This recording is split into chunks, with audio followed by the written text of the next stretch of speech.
Sir ఒకటండి, విజయసాయి రెడ్డి గారా లేదా చంద్రబాబు నాయుడు గారా లేదా పేరు నానియా, ఎవరైనా ఒక ప్రజా జీవితంలో ఉన్న వారి మీద ఎవరైనా విమర్శలు చేసినప్పుడు ఆ విమర్శని అయితే అది వ్యక్తిగత విమర్శలు కాబట్టి, ఆధారం లేని విమర్శలు కాబట్టి అయితే హుందాగా మీడియా వార్తను ప్రచురించకపోవటమా లేదా టెలికాస్ట్ చేయకుండా ఉండటమా జరుగుతుంది. లేదా ఆ రాజకీయ నాయకుడి మీద ఇవాళ ఏంటంటే మీడియా అంతా కూడా వర్టికల్గా డివైడ్ అయిపోయి ఉంది, రాజకీయ రంగులు పులుముకుని ఉంది కాబట్టి మీడియా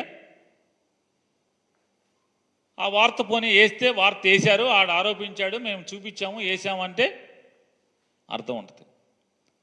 లేదా ఒక స్టోరీ వేసారంటే సర్లే ఎప్పుడో దిగజారి చచ్చింది కదా మీడియా, సర్లే వేసారులే స్టోరీ అనుకోవచ్చు.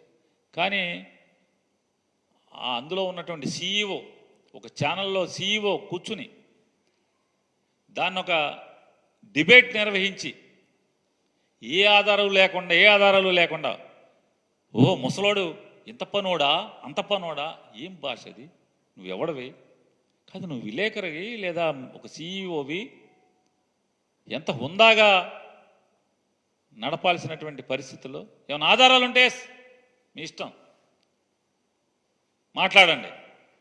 కానీ నిరాధారంగా ఇష్టారాజ్యంగా వ్యక్తిత్వ హననం చేస్తూ, క్యారెక్టర్ అసాసిన్ చేస్తూ, మనిషిని మానసికంగా చంపే ప్రయత్నం, అంటే రాజకీయంగా చంపటాకి దుష్ప్రచారాలు,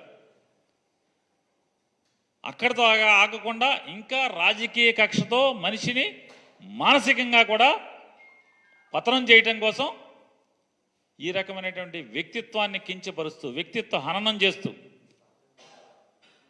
ఇటువంటి వార్తల్ని డిబేట్గా పెడతాం.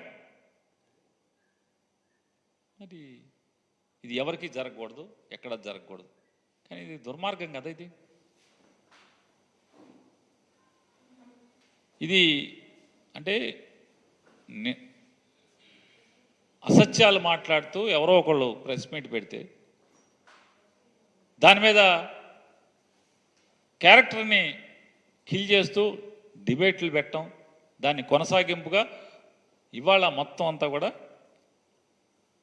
పార్టీ కార్యకర్తలని, మహిళా కార్యకర్తలతో ఇష్టారాజ్యంగా ఇక అదే పనిగా టీవీలో తిట్టిస్తాం.